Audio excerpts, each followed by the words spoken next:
My mom married someone later in life, so my, quote, stepfather was never really a father figure to me. And so I found myself going to the card store, and looking at all these Father's Day cards and not being able to relate to any of them.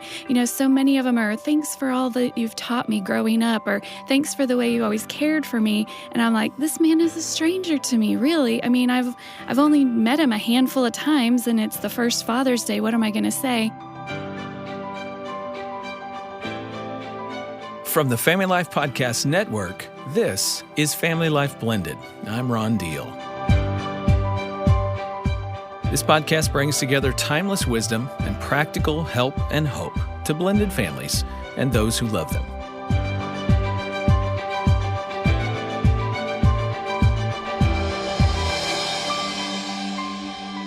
Well, it's just around the corner. Friend and author Laura Petherbridge says Mother's Day is one of the worst days of the year for stepmoms. Likewise, Father's Day is challenging for many stepdads. But why? I mean, what's going on, and what can you do about it? That's the subject of this edition of FamilyLife Blended. We've got a panel of parents willing to share their feelings and their thoughts about this, so stay tuned. If you listen to this podcast, then you know that we just wrapped our annual live stream event, Blended and Blessed. That entire event is available online through our all-access digital pass. And the book that the event was based on, Building Love Together and Blended Families, is available wherever books are sold. Just go to the show notes and you can learn how to get a hold of both of those resources. If you haven't subscribed to this podcast, you may not realize that we have dozens of podcasts on a variety of topics, and they're all available for you. Let me encourage you to browse through those topics and subscribe so you don't miss any of our future podcasts. For step-parents, biological parents, and children, Mother's Day and Father's Day seem to have tons of swirling emotions. How do you manage this so the day doesn't work against you? Over the last few months, I've been asking all of my podcast guests to share their observations and experiences about Mother's Day and Father's Day. And we also asked, what lessons have they learned along the way? Our panel is now going to listen and react to those observations. But before we jump in, since not all blended family dynamics are the same and our panel members have different experiences from one another, I asked them to share a little about their family.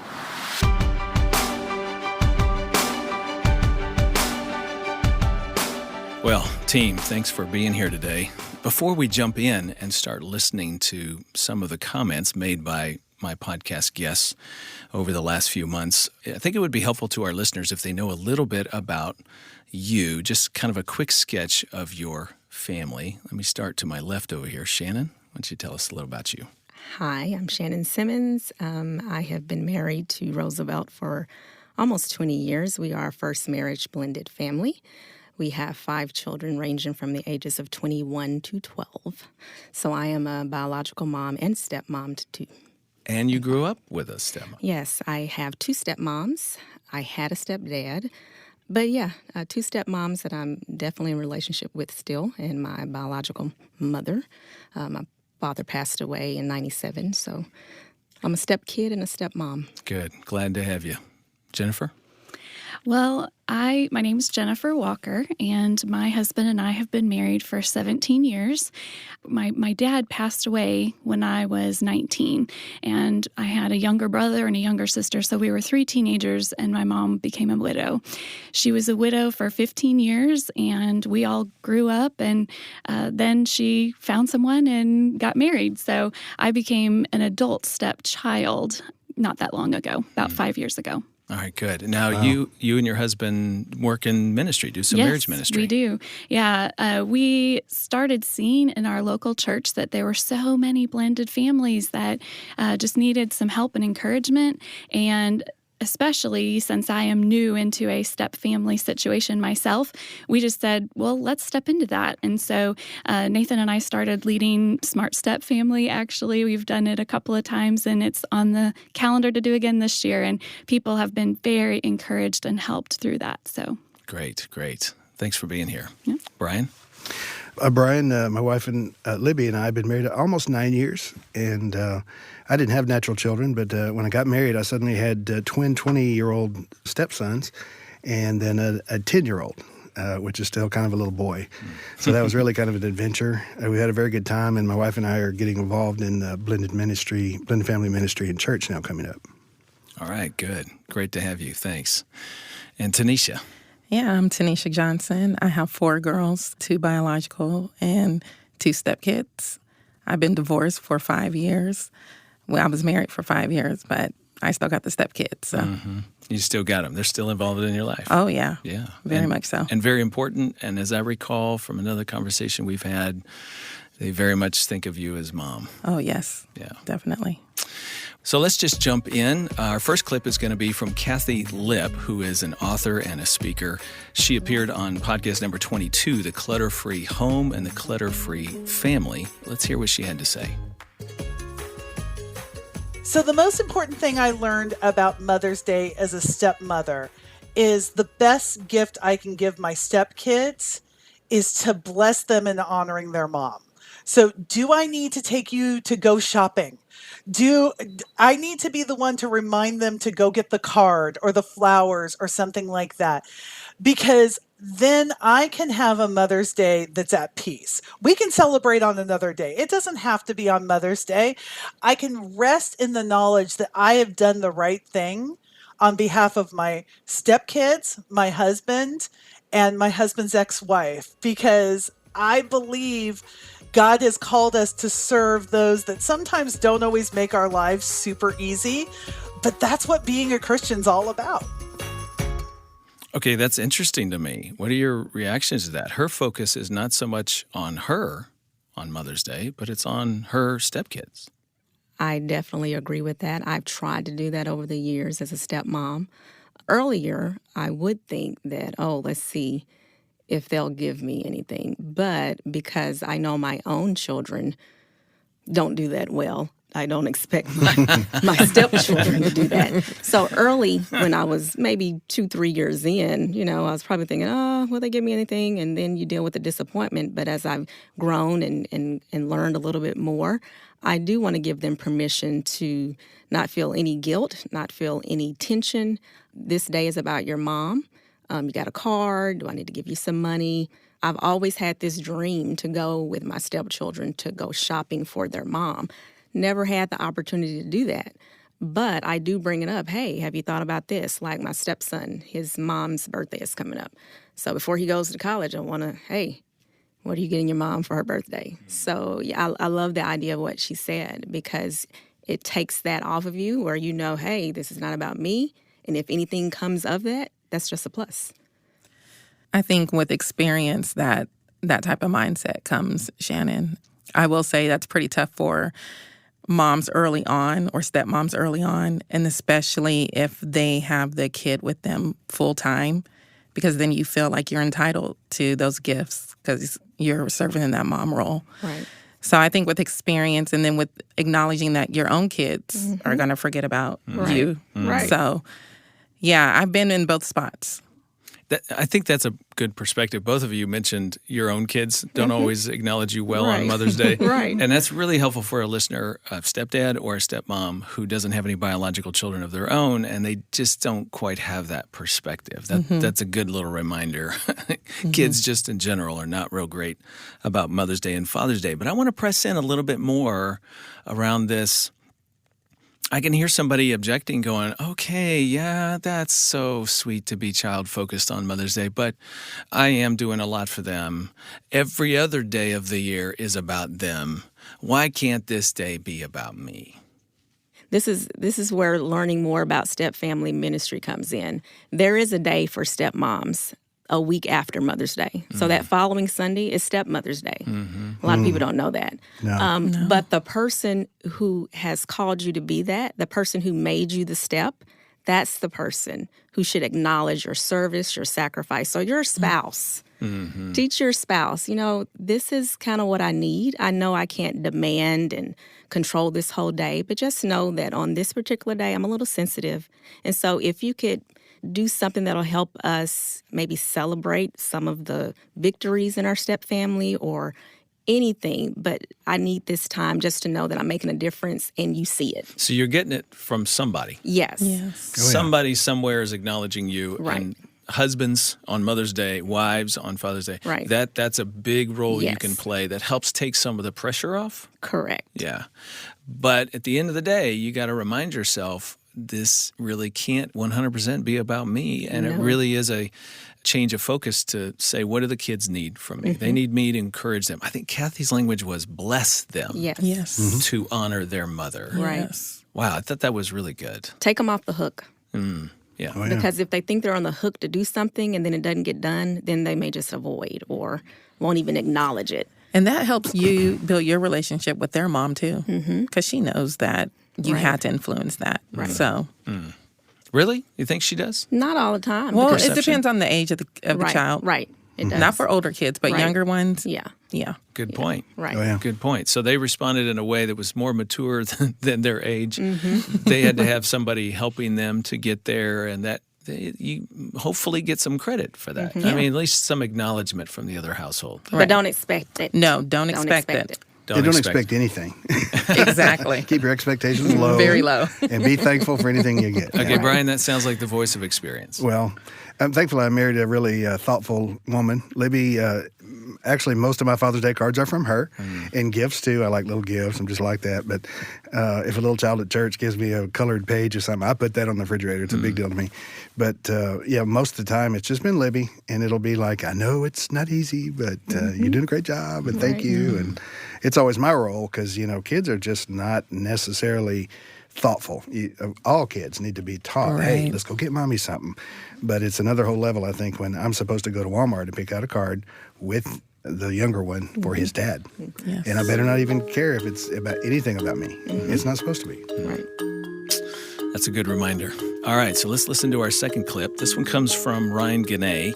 I interviewed him and David Bowden on episode 28 called Growing Up in a Blender. As a kid growing up in a blended family, I can see how this would be a sore spot for step-parents. There's been a stepmother's day 1 week after Mother's Day since 2000, and I only learned that this year. I feel terrible. So I especially struggle with this being Christian. We're called to honor our parents, but what does that mean about step-parents? I've never really sorted that out. And what if you don't find them worthy of honor or love or affection or obedience? Ultimately, I've come to respect more what my stepmother has done for my dad rather than anything that she's done for me. I hope there's a more mature view that I've had in the past than that, but I can't say that I've had that view. So I don't know exactly how to show that appreciation on a day like Mother's Day other than to say that she's special. Based on that, a misstep for anyone trying to figure out Mother's Day or Father's Day could just be exclude them altogether. And I've realized I'm accustomed to honoring all moms on that day anyway. My mom, now my wife, other moms around me, friends, coworkers. It really is kind of a day, whether they're related to you or not. You esteem the role of mother, and I could have been doing that this whole time. So even if the relationship is sore or I don't necessarily respect her influence in my life, I could still show you value and love and appreciation because of what she does for her kids and who she is to my dad. I think I heard some angst in those comments, some confusion, like he's still trying to figure it out. I can really relate to his comments. My mom married someone later in life, so my, quote, stepfather was never really a father figure to me. And so I found myself going to the card store, and looking at all these Father's Day cards and not being able to relate to any of them. So many of them are, thanks for all that you've taught me growing up, or thanks for the way you always cared for me. And I'm like, this man is a stranger to me, really. I mean, I've only met him a handful of times, and it's the first Father's Day. What am I going to say? So I can relate to what he had said about, I try to get a simple card that just says Happy Father's Day. And then I just write in it, thank you so much for making my mom so happy. And thank you for the role that you're playing in her life, that she can enjoy her later years in life being married again. So I think just encouraging his role, even though he's not the stepfather, the father role in my life. That sounds like you found the happy medium for you, something genuine that you can articulate and say to him on Father's Day. And at the same time, I'm wondering if you feel a little guilty about it, like it's not enough or something to just say, thank you for loving my mom. Well, not really. It really is genuine. It really is. And I feel like maybe the Father's Day cards will change over time, but I live a state away. So I only see my mom's husband about 3 times a year. And they've been married for 5 years. So, it's gotten a little bit better each time I go and visit. But, the first couple of years, he was still really a stranger to me. So I felt like just acknowledging, hey, Happy Father's Day. I'm at least acknowledging your position in our family. I felt like that was sufficient at the time, I guess. I got to just say, we've talked about this on this podcast before, but in case you've not heard it, what Jennifer is talking about is very common among what's called adult stepchildren. When you acquire a step-parent later in your life, you're an adult, oftentimes people don't identify them as a parent figure at all. It's mom's husband, as your language has shown. And that's a very common thing, very normal. And, you're working out your relationship with them as you're able, and it is what it is. But I want to reflect that back to the rest of the panel and ask you this. Does that perspective, hearing her, does that help you understand your stepchildren and some of the ways they've responded to you? Oh, definitely. Yeah. I think time and time together is a big part of what happens. The older guys were 20, so they were out of the house. So I saw them less often, and one of them would tell his mom, it's just weird, Mom. It's weird, And I get that. There's somebody new in the house, and do I walk around in my underwear like normal, somebody do, Yeah. But then the younger one was with me more and spent more time with him, and time is kind of everything. Mm-hmm. And so we had more of a kind of a family relationship with the younger one. He's 10 years younger, and that's kind of normal, I think. And so what would you say to a listener who's saying, well, what do I do with that? How do I adjust my expectations? Like, what am I supposed to do as a step-parent who's in that place trying to navigate this terrain with this kid? I think keep the expectations low. Just be thankful for any little thing. I remember the first time one of them referred to me as a stepfather. That was something. I like that. If they send you a card, I'm sentimental, but I keep everything. If they send me a card, I love you. If the younger one comes to visit, he's now 19. If he hugs me and says, I love you, that's a big deal. I remember that. I might even write it down. See it for what it is and embrace it for what it is. It's a big deal. All right, good.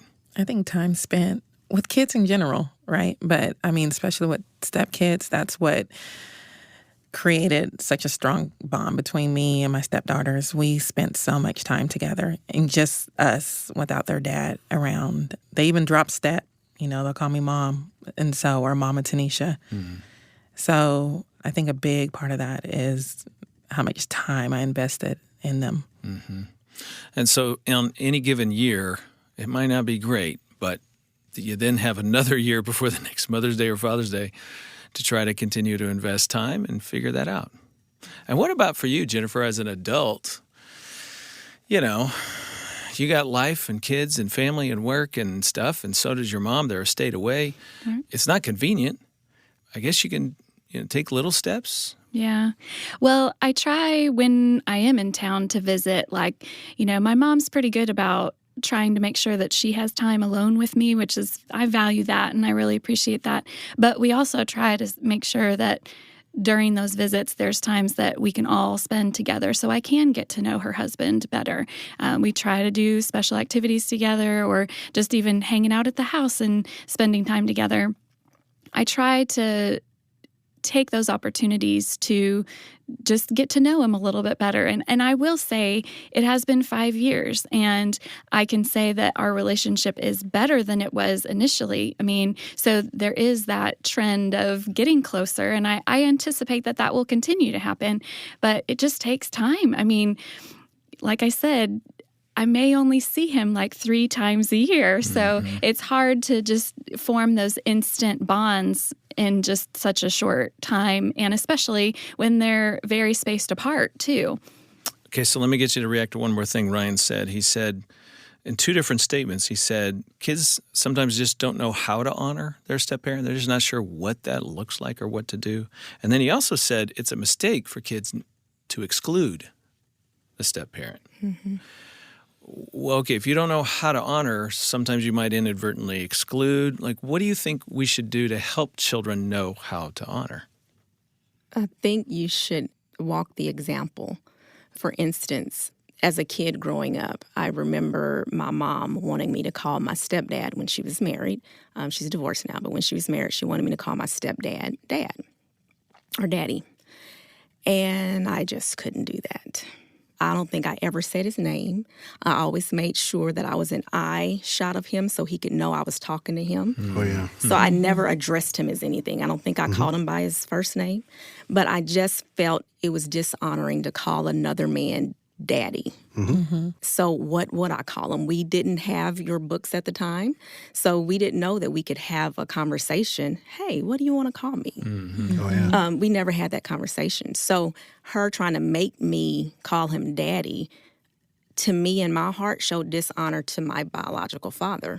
So giving them the example that you can honor your biological parent and you can honor your step-parent, but find a way where it doesn't make you feel like you're giving one more than the other. And that's what I felt like I would have been doing. So helping a child know, oh, I only have $20.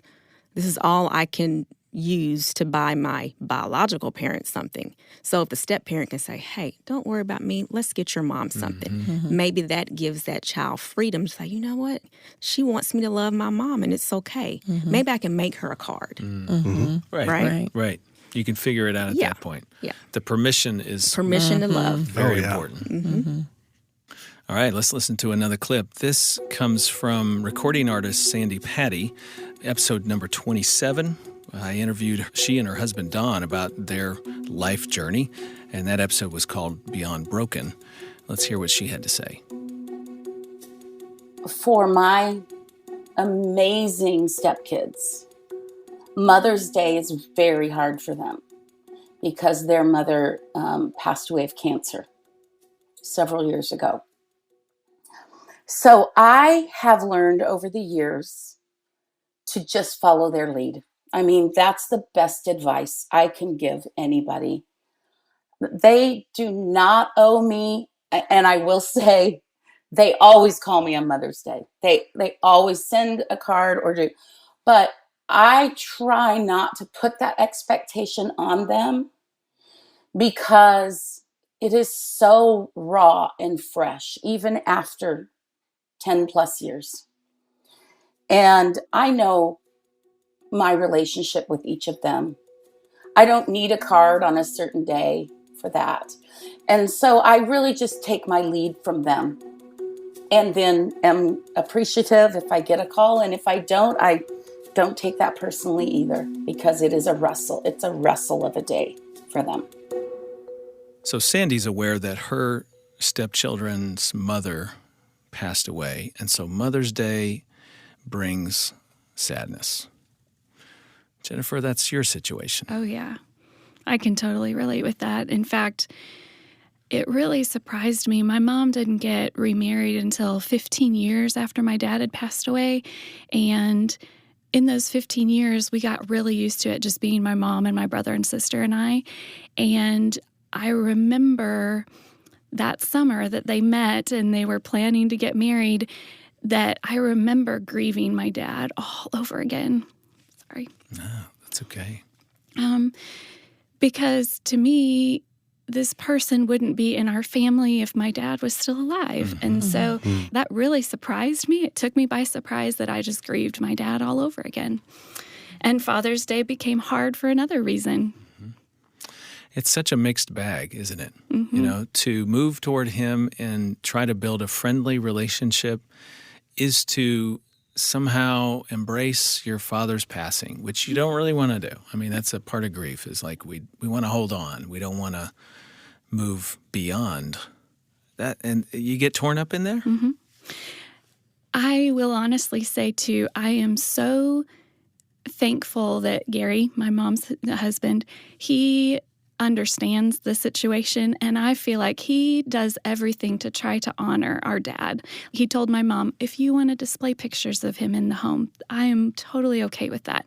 He has said, if you want to tell me stories about your dad, I would love to hear them. So I feel like he has handled it very well to also just know from, being a dad that this is a special relationship that we're missing with our dad. I'm sure that gives you permission, as Shannon was saying a little while ago, gives you permission to continue to love your dad. Yeah, absolutely. And hold him in esteem and be close to him in that way, and that you're not replacing by making space in your heart for your stepdad. Right. And he has said that on numerous occasions. I am not here to replace your dad. I just love your mom. Yeah, so that's awesome. Yeah, it is. That's good. And I just, even as I reflect to the listener what we're hearing from Jennifer, I appreciate your genuineness in sharing about that. I mean, listen, it's still hard. He's handling it really well and giving you permission, and it's still hard for you because it's your dad. Yeah. Mm-hmm. Yeah. Yeah. I guess we could turn it over and say, well, what if your stepdad was possessive and said, no pictures, and no, I don't want to hear any stories about that man? What would that do? Can you imagine? I can't even imagine. It would be a lot. I mean, it's already hard. This is already a hard position to be in, and I think that would make me a lot more uncomfortable around him. I think it would make me feel like I couldn't pursue this real, transparent relationship with him if he's not allowing me to experience these feelings and emotions and express them. I think it would also tempt you to go to your mom and ask her to choose or make your husband do this. Like, this is our home. If they're still living in your home of origin, they are? No, No. they're not. Oh, okay. But if that were the case, this is the home I grew up in, and you're telling me I can't put a picture. I actually had this conversation with my stepmom. After my brother passed away, my sister brought out some pictures of the first family. So my brother, my sister, my stepmom, and my dad, and brought that out. And so my brother's been passed away almost 3 years, and a family member of my stepmom told her, this is disrespectful to your husband to have this picture up. And so there was this whole conversation. She was asking, is this wrong? She asked me, her stepdaughter. And I said, well, what does your husband say? He said he's fine with it. He knows where he is in my life. He knows he's my priority. This is for my children. My sister lives with them. This is just a reminder of their family. It's a memory that she wants to continue to honor or whatever. So it's okay with him. And so she had some issues with it, and she asked me about it. So I said, if your husband's giving you permission to do it, I think it's okay. Back to your question again, I really think that if my stepdad had responded that way to me, I feel like walls would have been built. Totally. That the relationship would just be stagnant because I just feel like that would just create that tension and that wall between us. I'm hearing from both of you, the amount of time doesn't really matter. You still have loyalties and love for those original relationships. Even, Shannon, in your situation with the passage of time, people still wonder, is this disloyal at this point in time? And it takes a conversation. And having the conversation is where you find the place where you can meet, I think, as step-parent, stepchild, whatever the case may be. But you have to have the courage to enter that conversation, say, here's my heart for you, here's my permission for you. How do you feel about that? Let's try to negotiate how we're going to do life together. Right. That is where you get past the awkward, the strange, the bizarre, and I think find your way through. It's just not always easy to do. By the way, I heard another theme in a couple of the comments, and going back to what Sandy said, she knows her relationship with her stepchildren, so she doesn't put too much stock in what happens on that day because she knows the relationship. And Shannon, when you were talking about your stepdad, that he said the same thing. I know where I belong. Talking to his wife, I know where I belong in your heart. So for you to have a picture of your former husband is okay with me. Let's unpack that for a minute. I mean, how do you hold on to what you know you have? What if it's not that strong, but it's something? Like, how do you set and be at peace with what you have, even when your heart longs for more? I think for me, how I hold on to what I have instead of focusing on what I want, I guess, from them, Mm-hmm. I cling on to a lot of memories and really through a lot of prayer and just, I feel like I have to die to myself so much when it comes to those kids. I just do. Mm-hmm. And I have to put my own wants and needs. I mean, we already do that as moms, but it's even more so with the stepkids.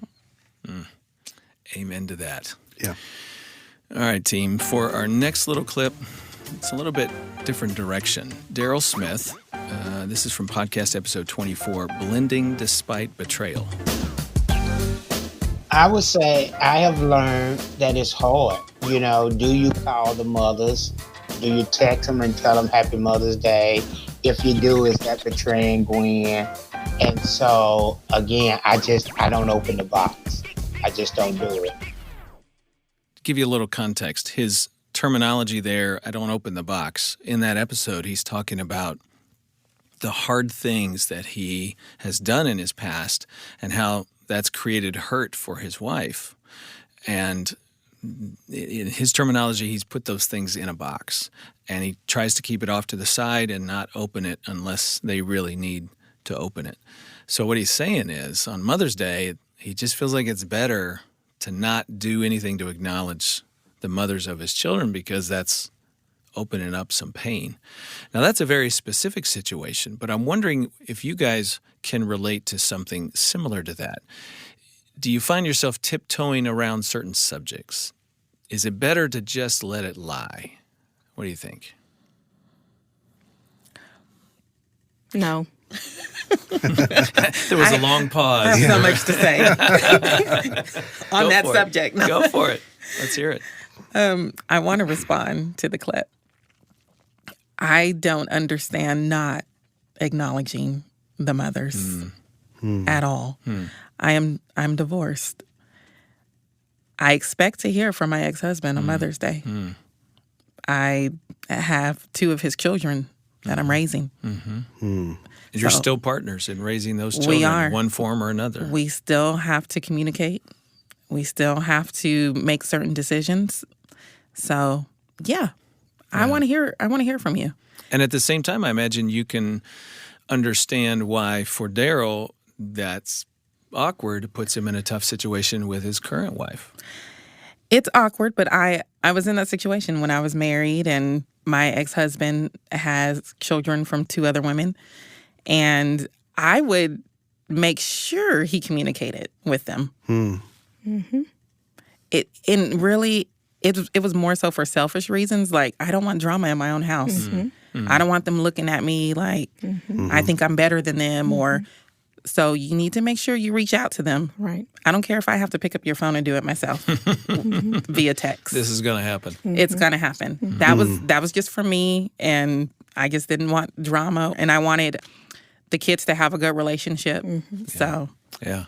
Well, this is a tough subject. Anybody else got another thought? I think that's maturity. I think that's just confidence in who you are and the relationship you have with your spouse, and you do what's right. I think that's being an adult. It's with parenting, it's with everything.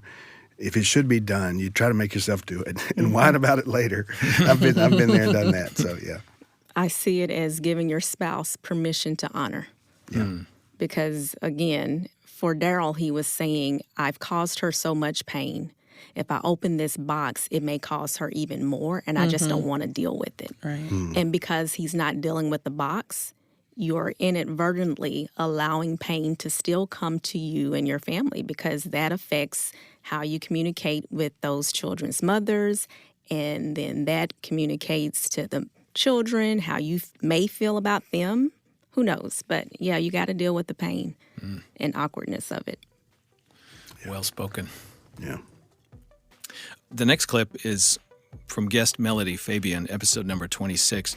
In that episode, we were talking about growing up in two different homes for her, growing up in a blended family, and the values between her two homes were very different. Let's hear what she had to say.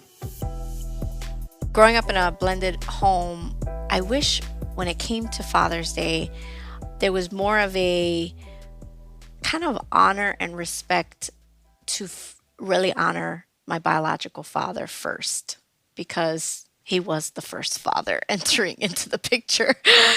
Just like, hey, it's Father's Day. Make sure you honor your father, spend time with him, and then you'll have time with your other father, your stepfather. Or really just giving honor to the dad who's been there first and the most, because my dad was always there. So don't erase the dad that's always been there just because there's a new one there. Don't erase the dad who's good. there. That was good. Mm-hmm. Do you think there's something important about timing? She seems to be keying in on timing. Honor your biological dad first. Mm-hmm. And this is part of what she's wishing for, is that her biological mother had encouraged that in her. Honor your biological dad first, then my new husband, your stepdad. Mm-hmm. Is timing, does that matter? I don't, it could in your heart and how you see it. Depends on the personality. I know for me, like on Mother's Day, I know I'm going to spend time with my mom, like significant time. Since my stepmom and mom live in the same city, I can honor them on the same day. I really can. And I try to do that. The good thing about my step family is that my mom never tries to stop me from doing so. She encourages it. She's never shared any jealousies about it. She's never said, you're going over there a little more than coming over here, right? So she truly has given me permission to love both of them and have a place in my heart for both of them. I know who my mom is. My mama is Dilce May Scoggin, a strong Black woman. I know this. But my stepmom is just as strong. And I am the stepmom that I am because of her, because of how well she did it. So I don't necessarily think you have to do it in order. I just think in your heart, you just don't want to make one feel worse or better than the other. You want them both to feel valued. Mic drop. Next.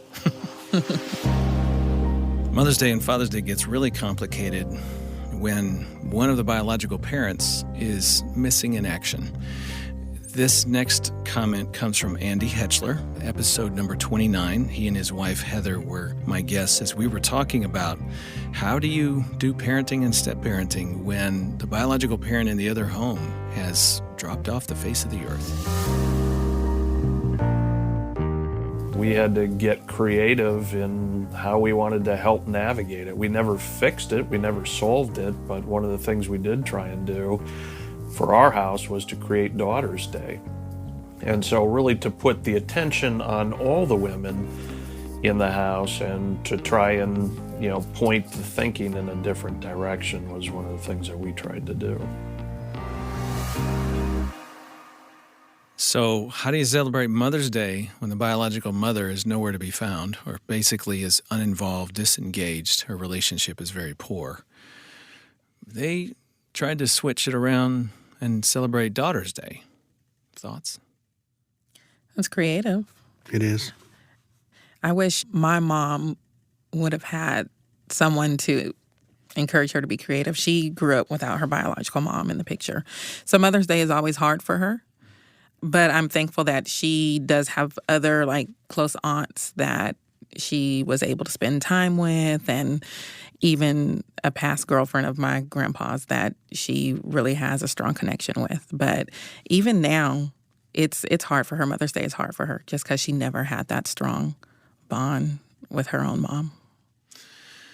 Any day that's special, any time of the year, when there's somebody missing, there's a sadness in the room. And one of the things I've learned in my own life, having lost a son, is what you just said, Tanisha, is very important. When other people come into the picture and just love on you a little bit, kind of find their way in, it does not fix it.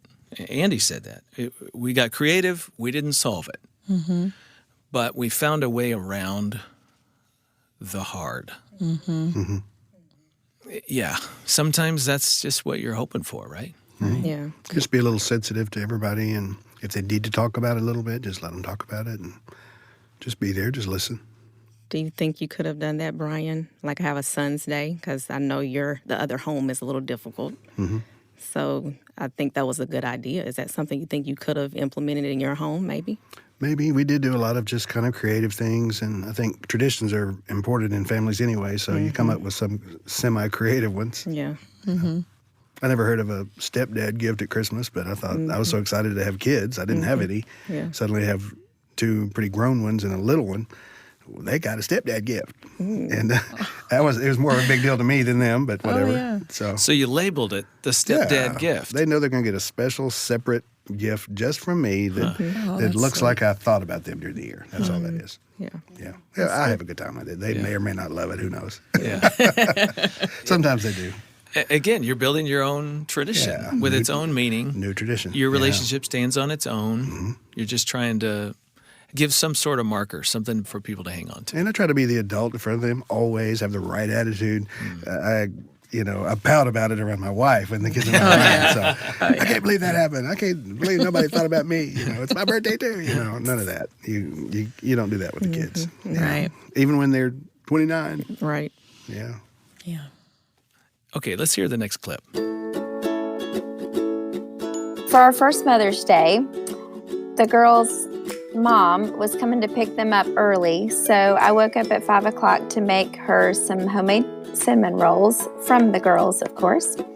The day before, we had helped them make a craft for her.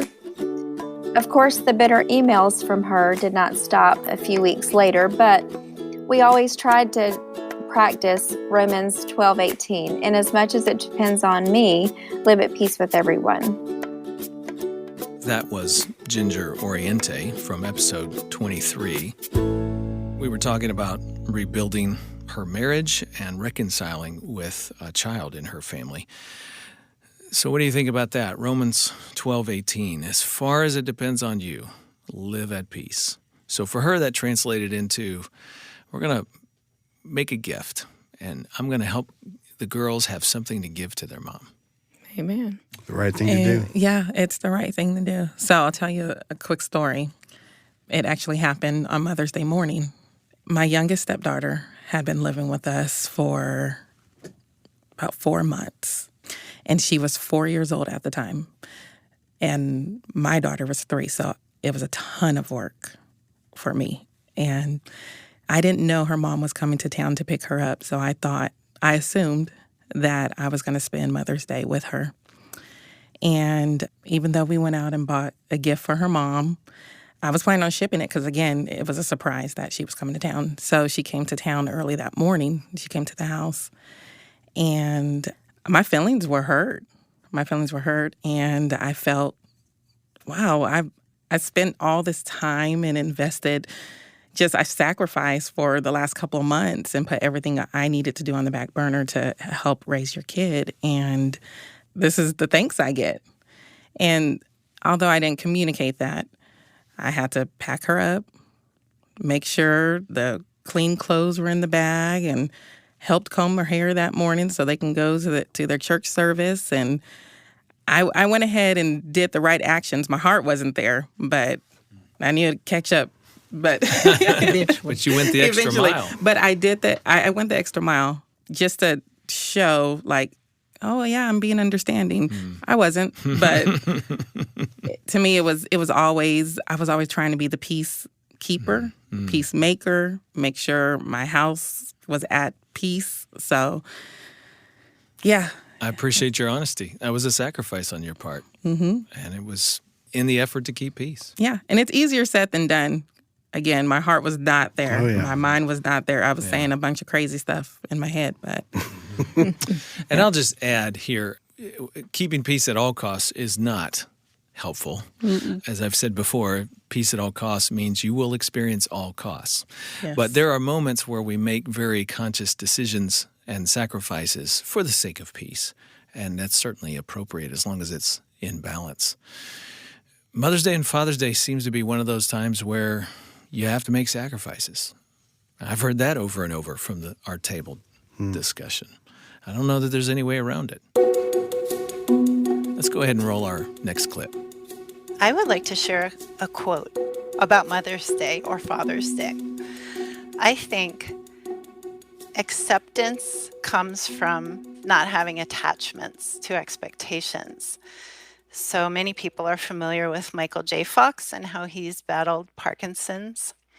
And I love, love, love this quote. And I would like to leave this with listeners for Mother's Day or Father's Day. My happiness grows in direct proportion to my acceptance and in inverse proportion to my expectations. I think there's a huge expectation and just a craving to have Mother's Day and Father's Day be celebrated, be recognized as a step parent on Mother's Day and Father's Day. And I think there's a lot of wisdom in perhaps letting that day be in celebration of the biological mom and dad, and pick a different day to celebrate the step parents. That was Diane Fromm. I interviewed her. She was my guest on episode number 17, where we talked about grief in the blended family. Wow. Inverse relationship between acceptance and expectations. Happiness goes up as I accept what is, and my happiness goes down when my expectations are not met. It seems that we've come full circle. We started the podcast talking about expectations, and here we're coming back to it again. Yeah. I think we're coming back to it because that's what step parenting is really all about. To me, expectations. And I feel like you set yourself up for failure if they're too high. Mm-hmm. Sets you up for failure? Sets you up for disappointment? Yeah, I think it sets you up for both. Disappointment with your feelings, and you want these kids to love you, and you want them to acknowledge you. And failure, because I already deal with mom guilt, so it's a bit heavier when it comes from kids I didn't birth. I think expectations are very important to look at in this situation. For myself personally, I had to let go of the family that I had before. Like it being my mom, my dad, my brother, sister, and us being this biological happy family. When my dad passed away, that changed. So I think I had to let go of the fact that I'm not going to have that family ever again. And God can heal our hurts, and he can heal our pain, and he has. He's done a real work in my heart about it. But I had to really let go of the past and let go of that expectation that everything's going to be happy and everybody's going to love the position in their family that they are in. I had to let go of that and just to be able to embrace the new family, and just to say, like I know in your book, several places you've said it takes 5 to 7 years to navigate your new position in a step family.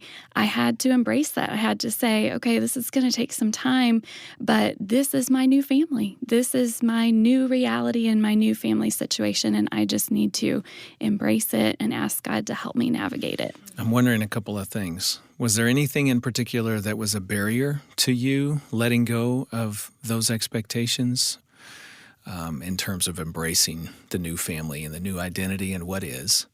I'm also wondering if your siblings moved at a pace differently than yours or had different opinions about the new family, and did that create any awkward dynamics? Well, one obstacle for me personally was my pride. I had become so prideful in having this wonderful family that was, looking on the outside and the inside. We had a pretty great family, to be honest. And so I even had trouble, even after my dad passed away, trying to introduce my mom to people. This is my mom. and my dad passed away. I wanted to say that so it didn't look like I had this incomplete family. It was awkward to try to figure out how to explain. If I mentioned, like, I was in college when my dad passed away, and so when I would tell my friends I'm going home to see my mom, well, my dad passed away. Like, I didn't want anybody to think that, and that was just a huge pride issue for me, that I had to let go of the fact that, you know what, we are not perfect. Our family is not perfect, and I shouldn't be ashamed to say, here's who we are as a family. That's good. That's good stuff right there. I think really the good. grief, too, that you're dealing with, Jennifer, for me, my dad passed away when I was in college as well. So when I connect with my stepmom, she gives me memories of my dad that I never had. Oh. She gets to tell me about the dad that I didn't know growing up. And so I'm attracted to that. It's like when I'm connected to her, when I spend time with her and my sister, that we can kind of eat that soup. Yeah. Oh, yeah. It's attractive to me. And I just love that my mom is allowing me to do that. Yeah. You're talking about eating the soup of grief together and talking and sharing and entering into that space with one another. Because I'm not letting go of the old. The old is who made me. The old is what made you. So it's not necessarily that you have to let go of that memory. You just got to let go of trying to push that ideal or that picture into what is now. So I still honor it. I can remember it, and she's given me new memories. But I know that's not what it is. My father's passed away. My dad and mom never married. I will never have that ideal, right? But I can learn from her and kind of relive some of those memories that I never had with him. One of the things I've heard from this table a couple of times is holding on to what you do have is so important compared to constantly being focused on what you don't have. It's not all perfect, but maybe a slice of it is. Maybe there's something that you can cherish and feel good about, even when there's other things you're still working on and long for, and just holding on to that slice. Amen. Look for it, yeah. Amen. I had another thought just about grief. Grief pops up in so many ways. When you first get married, if you're going to have stepchildren, they're still grieving that their parents aren't in the home and they see them all the time. Then they're grieving that they don't, in our case, they don't just have mom to themselves. There's this other guy, who is he? What's he like? Is he going to bother us, They have those things to get used to, but then you just begin to look for good. And I don't know, in the thick of it, when we were a new family, we're 9 years in, that's not a long time, but in the very first 2 or 3 years, it got a little thick. And we went to a family counselor who just kind of told us, time is going to help. It doesn't heal everything, but it does help. And over time, they kind of know what to expect from me and what to expect from them. At Christmas, they're going to talk about memories with Dad, and that's good, and I better be okay with all that. Yeah, so time helps. And there's hope. You've been listening to a conversation about Mother's Day and Father's Day and blended families. I'm Ron Deal, and this is Family Life Blended. At one point, Jennifer made a comment about how in order to accept her new family and move forward with her stepdad, she had to come to some measure of acceptance about the complex nature of her family. She said she had to wrestle with the pride that she had about the type of family she grew up in and the nature of their relationships. Well, later, after we turned off the mics, a number of our panel members echoed that same sentiment. We often take pride in how others view our family. So, for example, sometimes divorced people feel the need to explain to somebody when they meet them for the very first time why they got divorced. Kids sometimes want people to know who is and who isn't their mother and father. I wonder if part of the struggle around Mother's Day and Father's Day is, for some anyway, the day calls to attention, front and center, the changes that have taken place in the home. And some of those changes don't make us feel pride. Maybe instead, embarrassment. Hopes and expectations have not been met, and here is another Father's Day or Mother's Day that is a stark reminder of all that has changed. Well, as Jennifer said, pride has a way of making us hold on to things and put too much power in the opinions of others. What is really required here is that we lay down that pride. That very well could be a good first step toward acceptance, moving toward what is. If you'd like more information about Family Life Blended, you'll find it in our show notes, or you can check it out on the Family Life Blended podcast page at familylife.com/podcasts. And while you're there, check out everything Family Life has for your marriage and family. We're an international organization providing practical marriage and family help for your life and for the people that you love and care about. Check us out at familylife.com. By the way, your feedback means an awful lot to me. Somebody called themselves very helpful, 5 stars, said this: I am thankful to have found this podcast. I often feel like I'm the only one struggling with my thoughts and abilities to make a blended family work. Every episode has given me a sense of community and hope that we can get through the struggles of blending our family. Thank you for this. Well, we do want to be a community for you, and we do want to give you hope. So I appreciate your comment. If you haven't left us a review or a comment like that, please feel free to do that. That helps other people find the podcast. Subscribe to this podcast on Apple Podcasts, Stitcher, or wherever you get your podcasts. Just search Family Life Blended with Ron Deal. And remember to look at the show notes for links to additional resources. And hey, share this with somebody. Text it to them. Send it to a friend. We all need a little encouragement. Most people are just like you and me. They have questions about life and they need community. So think of a couple of friends or family members that you could share this with. Maybe post something on social media. Make an impact in someone else's life. I mentioned earlier that our one-day live stream event, Blended and Blessed, is available online. So are lots of other resources specifically designed for blended families and dating single parents. In fact, the largest collection of articles and videos and resources for blended families, my Smart Step Family series of books, curriculum, are all available at FamilyLife.com. Next time, we're going to hear from Jay and Tammy Daughtry about the aspects of healthy co-parenting. When we choose to stay angry, it doesn't hurt the ex, it doesn't hurt the other person. We end up captive ourselves, and then the people that it hurts the worst are our precious children. That's Jay and Tammy Daughtry next time on Family Life Blended.